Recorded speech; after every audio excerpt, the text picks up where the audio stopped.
So now we're going to look at predicting the electron dot structures for these molecules. We'll start out with F2, a fluorine molecule. So hopefully you looked up fluorine on the periodic table and noticed that it had 7 valence electrons and that it was in the same family as chlorine gas. So if we remember how chlorine made its electron dot structure, it made a single covalent bond with the other chlorine atom so that each chlorine could complete its octet.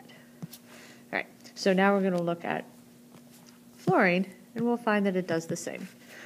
So first you draw your fluorine atom, and then you put your 7 valence electrons around it. And so if each fluorine has 7 valence electrons and they share a pair, and each fluorine atom ends up completing its octet with 8 valence electrons. And that shared pair in the middle becomes what forms the bond. All right, so now let's try H2S. So if you're looking at H2S, you might think to yourself it sounds a little bit like H2O. And then if you look sulfur up on the periodic table, you'll notice it's in the same family as oxygen. So if they both have 6 valence electrons, they're going to end up bonding in the same way. So that's sulfur, and it's 6 valence electrons, and if we put in 2 hydrogen atoms with 1 valence electron, we can see that sulfur now has 8 valence electrons, and each hydrogen has 2, which satisfies its octet, and we have 2 single covalent bonds that have been formed. All right, so the next molecule, NH3, is new and different. We haven't really seen an atom or a molecule like this before. So the hint for starting out with something that a molecule you've never seen before is that take the thing that is a singleton, so there's only 1 nitrogen there, and you're going to go ahead and find out how many valence electrons it has. So nitrogen has 5. So we're going to draw nitrogen in the middle with its 5 valence electrons, and then notice that there are 3 spaces where it needs an electron.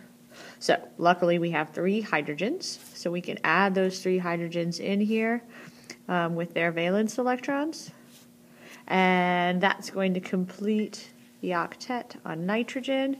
It has 8 electrons, and then each hydrogen has 2, which is all that hydrogen needs to complete its octet.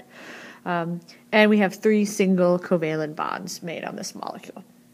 Okay, so the last one is SiH4, silicon and 4 hydrogens.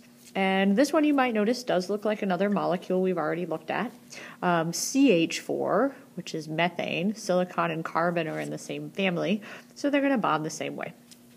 So silicon gets 4 valence electrons, and then hydrogen can make a single bond at each of those sites with each of silicon's 4 valence electrons.